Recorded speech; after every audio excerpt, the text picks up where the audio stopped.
vamos dar continuidade aí às nossas discussões da sociologia da educação. Agora a gente vai falar da terceira unidade. E a terceira unidade a gente vai falar um pouco dos contemporâneos da sociologia. De algumas teorias mais contemporâneas, que elas são chamadas de teorias críticas reprodutivas, né? São teorias que vão trazer um viés mais crítico para pensar a questão da sociologia da educação. E também pensar um pouco nesse campo da reprodução, que elas são teorias que são advindas de teóricos dos clássicos da educação. Um dos clássicos que vai ter uma influência muito forte nessas três teorias que a gente vai falar um pouquinho é o próprio Karl Marx. Né? Marx vai ser um dos grandes estimuladores, um dos grandes pensadores que é utilizado dentro do parâmetro da educação. A primeira, né, teoria é a teoria ligada ao aspecto da violência simbólica, de pensar o sistema de ensino como uma violência simbólica. Que o sistema de ensino, toda a estrutura que a educação constrói, produz essa violência. E o que é essa violência simbólica? Né? É uma violência que está estabelecida nas normas, nas regras, na estrutura, na hierarquização da sociedade. E essa violência simbólica, ela estabelece parâmetros e categorias na sociedade. E de como essa violência ela é utilizada, ela é praticada, ela é instituída dentro dos parâmetros da sociedade. Então, é uma teoria que tem como teórico importante Pierre Bourdieu, que inclusive escreveu vários livros falando sobre essa questão da relação, né, da violência simbólica e sobretudo no campo da educação, e o Passeron. E ele vai dizer que a educação ela tem um mérito importante, que é para fazer com que os indivíduos absorvam os bens culturais e materiais da sociedade. E ao absorver esses bens materiais e culturais, o sujeito vai se colocando, definindo o seu papel na sociedade. Então, a educação ela tem esse campo primordial. E o eixo central dessa teoria está baseado na ideia de classe. Por quê? Porque essa escola ela não vai ser a mesma escola, ela vai ter referências distintas, diferentes. Né? E o Bourdieu ele vai criar um conceito que é bem utilizado na educação, que se chama hábitos. O que é hábitos? Né? O hábitos tem a ver com a própria lógica, o próprio modo de agir.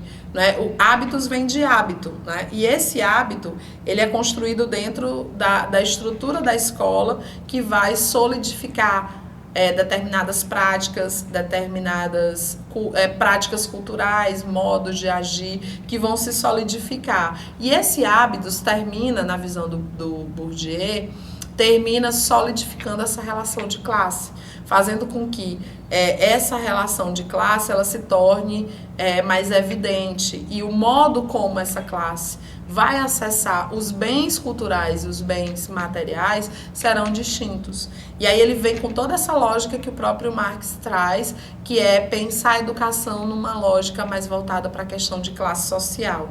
E ele reforça que o próprio hábitos ele vai estabelecer uma relação ligada a fortalecer a ideia da classe social dentro da própria escola. E aí a outra teoria que a gente vai desenvolver um pouquinho é a teoria da escola enquanto um aparelho ideológico do Estado. Né? A escola como um elemento que vai fortalecer e fomentar essa ideologia que vai compor o Estado, que também tem uma influência marxista, e ele é representado por um autor chamado Althusser. E o Althusser fala desse campo da reprodução, que a escola ela vai ter um papel de reproduzir o conhecimento. Ela não vai ter e ela vai reproduzir um conhecimento a partir da lógica do próprio capitalismo, a partir da ideia da classe dominante. Então, essa reprodução, ela vai fomentar os valores, as estruturas da classe dominante. Vai deixar essa classe dominante mais solidificada, né, mais fortalecida. E isso vai fazer com que haja a permanência dos interesses da própria burguesia e da própria classe dominante. Então, há toda essa influência, e o Estado ele vai ser uma representação da classe dominante. Então, a escola vai ser fruto, né, desse instrumento ideológico de manter essa condição de classe e manter os interesses, que no caso da classe dominante será a burguesia. A outra teoria é a escola dualista, que é uma teoria desenvolvida por dois franceses, Claude Boulez e Roger Stahler, que eles vão pensar a escola também tem uma influência marxista e eles vão pensar a escola dentro de duas grandes redes. A primeira é a rede do proletariado e a outra a rede da burguesia.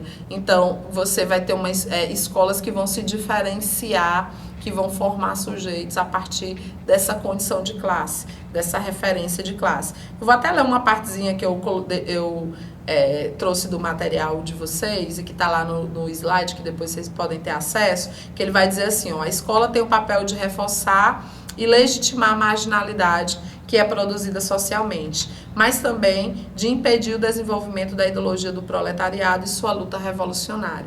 Então, a escola ela vai fortalecer as ideias, né, da burguesia e manter essa estrutura de exploração que o próprio capitalismo traz. Então, vai diminuir essa luta, essa inquietação ou esse olhar crítico que possivelmente o proletariado pudesse vir a ter da sua realidade e do próprio sistema capitalista. É um intuito de manter, né, toda estável essa relação de dominação que a burguesia faz. Então, esse seria aí um papel importante da escola. E aí, esses autores são importantes para a gente pensar um pouco essas relações. Isso é uma unidade bem rápida, que é só para vocês terem um pouco essa noção de como a escola vai estar diante dessas três teorias. É isso, obrigada, e a gente se vê aí na próxima unidade.